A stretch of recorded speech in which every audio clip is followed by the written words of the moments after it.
Hi Tubies, this is Amber aka Quimpet, and right now we're going into the next season.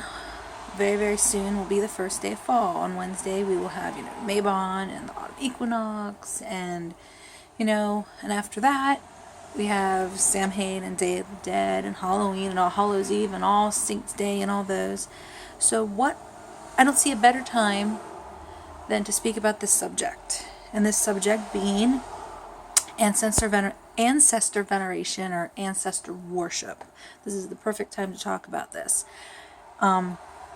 This is a very important part of my practice. I do probably more ancestor worship than much else in working with the ancestors. So I'll be honest, I haven't done too much research on how other cultures do a lot of ancestor worship, but just kind of minor research and observation. So, what is ancestor worship? Ancestor veneration. I like that word better because it makes it sound less like viewing deceased loved ones as a god. Essentially, it's, paying respect to your bloodline, your grandparents, your parents, your great-grandparents, and your current deceased loved ones, paying respect to them and sometimes interacting with them still, remembering them and trying to keep their energy alive. It's actually a pretty common practice or with a lot of people, and they don't even realize it. You see it a lot in, anybody who's a widow, anybody who has, a lot of deceased loved ones. You have things like altars. A lot of people have what you call ancestor altars, and that's a type of ancestor veneration. You're putting up an altar for your deceased loved ones. And there's all different ways to make ancestor altars. Or even shrines. You see a lot of people making shrines to the deceased loved ones. This is a form of ancestor veneration right there, just the simple act of going to a gravesite and putting flowers and maintaining the gravesite, that is a form of ancestor veneration. And that is not just like a thing that one particular religion does. That's a worldwide thing, so it's a lot more common than people think.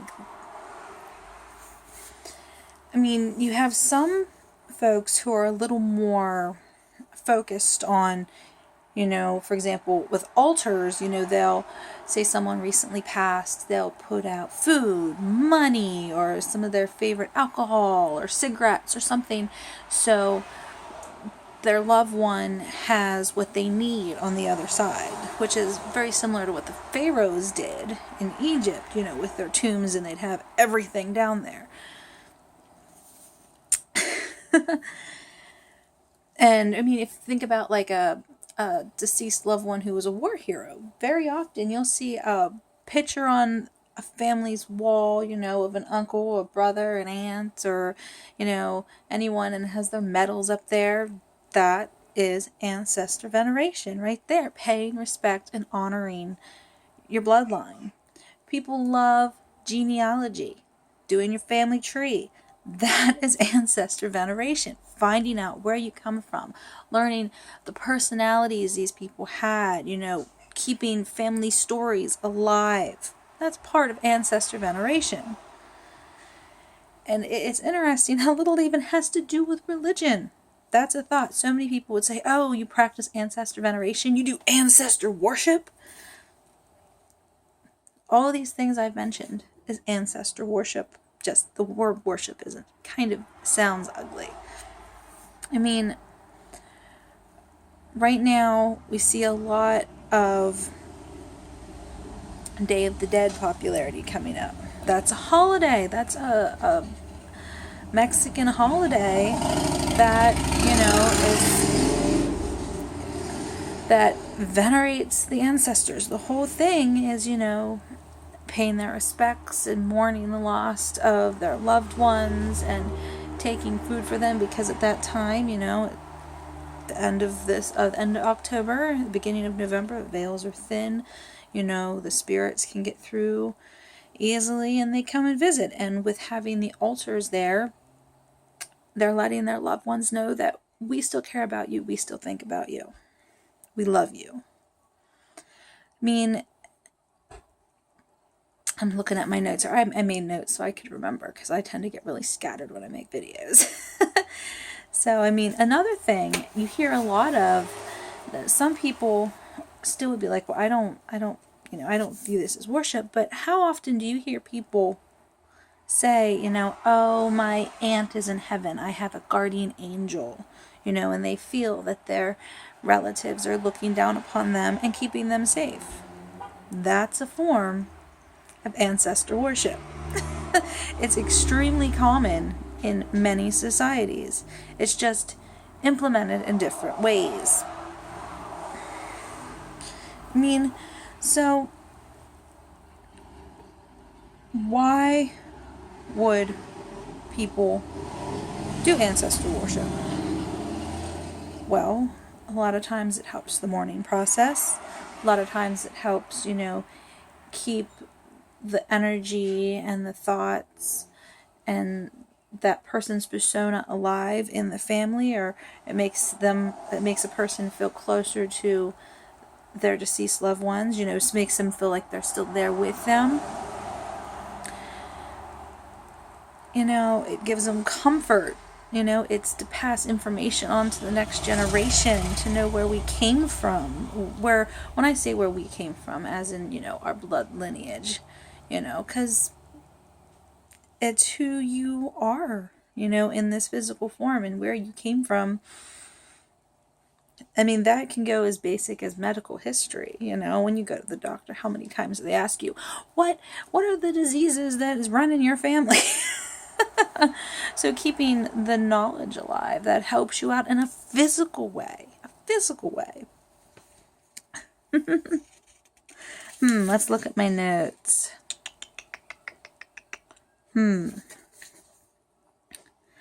Why others do it, helps with mourning, have that, I covered that. Comfort, past knowledge. Okay, so how do people practice? I gave you some examples, some common examples. Altars, some people go to church and light a candle for their deceased loved one. That's one of the ways they do it. For me, I actually try to, for my way of, ancestor veneration, I work with the ancestors sometimes. Other than just putting things on their graves, I will ask for their advice. I haven't made a video about my own personal views too much, but while I consider myself pagan, I don't necessarily consider myself a deist. I'm more of an agnostic feel. Is there a god and goddess? Is there not? I don't know. I don't care. So I have a much more personal relationship with real human beings that have passed. So that's why I work with my relatives more. How do I do that? A lot of times I'll ask for assistance, guidance in a situation I'm going through. I'm having problems, in one way or another with something, and I will, seek guidance from a particular relative that may have passed. How I do it, sometimes it's just a thought before I go to bed, and I might get the answer in dream form. Other times I can just be really stressed out and be like, hey, I really need some help here. Can you give me some advice? And just straight up ask. No ritual, no nothing. Just ask kind of the air as it would look from the outside point of view. And that's what I do. I mean, lots of people, they'll go to grave sites and they'll talk to their deceased loved ones, and that's not uncommon, and ask for advice then. So that's a very similar to what a lot of people do. You know,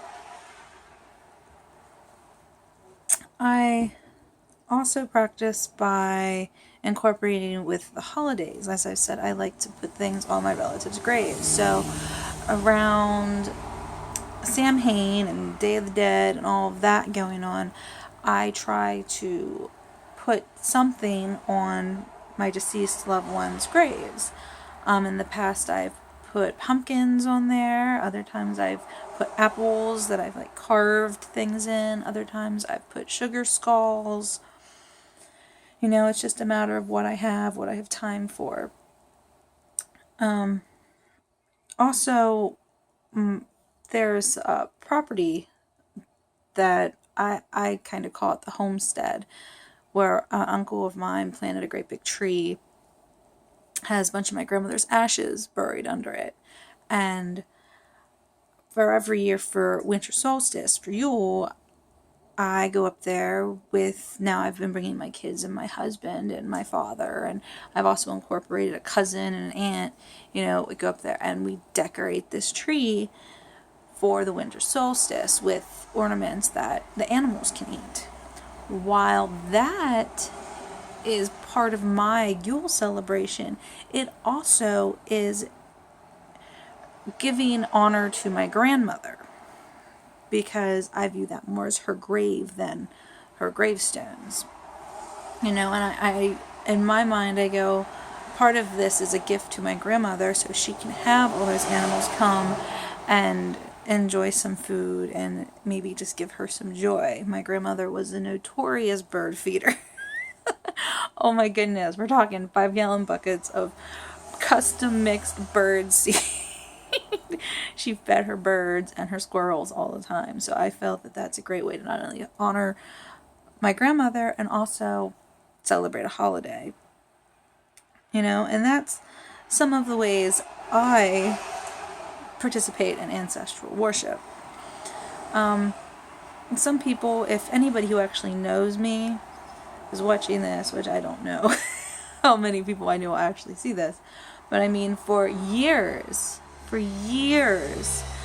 I used to carry with me a vial of my grandmother's ashes. Like, it was a very symbolic thing for me. It meant a lot. And it took me years to stop wearing that. Like, I wore it for years, and then I'd take a little break for like a couple months, and then I'd start wearing the ashes again, because it made me feel secure. It made me feel not so alone, you know. And some people might find that strange or sick or messed up. I've had a lot of hate thrown at me for doing that. But to be honest, I found that that's not that uncommon. You know, there are often people, once their loved ones have passed, they will, you know, keep their ashes in a small container or in something on a necklace or something in their pocket. Not all of them, but just a small amount, just a little amount. And it's pretty common, you know. Yeah, so that's how I work with my ancestors, you know. And I want to touch a little bit more upon communicating with the deceased. I don't know if that is, if that's what necromancy is. I have no clue. I've never actually read anything on necromancy, so I have no clue. But I know it has to do with the dead.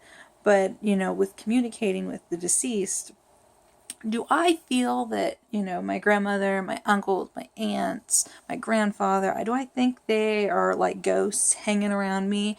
No, I don't think that.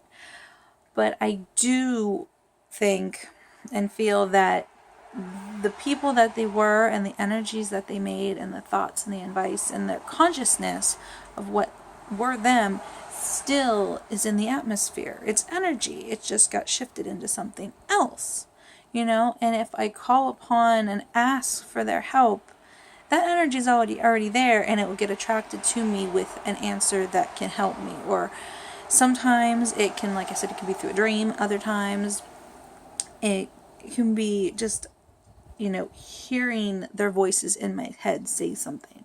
Now, I know that sounds insane, and there are some people who would say I'm insane, but they're helpful voices. They're not voices telling me to kill people. They're ones that give me guidance in stressful situations to make good, rational decisions.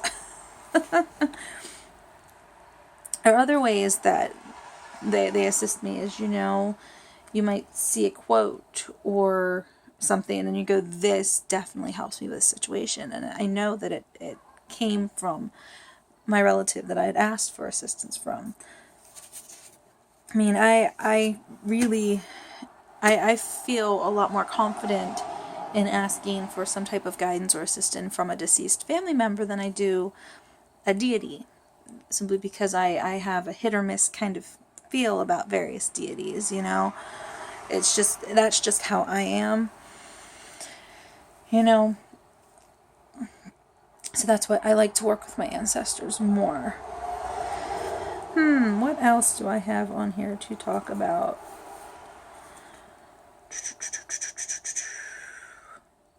Wow, I did pretty good with covering all my topics so far.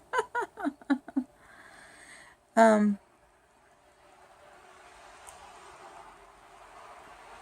think I covered them all.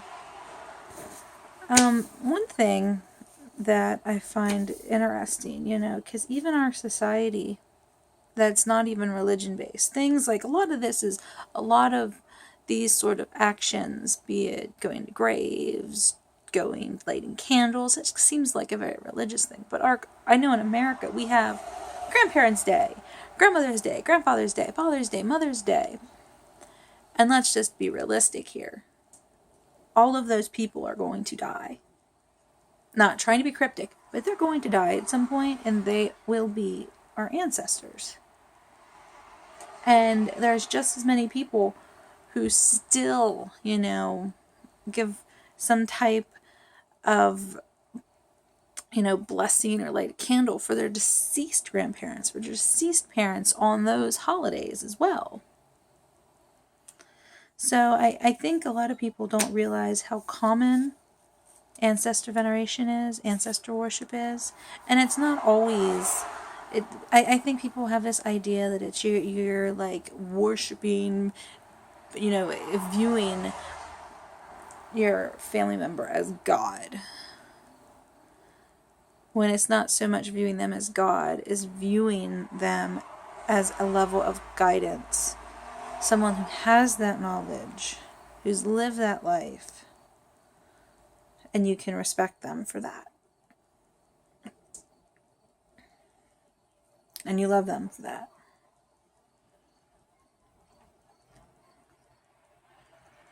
So, I hope I covered my topics pretty well. The points I wanted to make. I hope I was understandable. That's going to be all for today and for now. Have a wonderful afternoon. I love you all. Blessed be.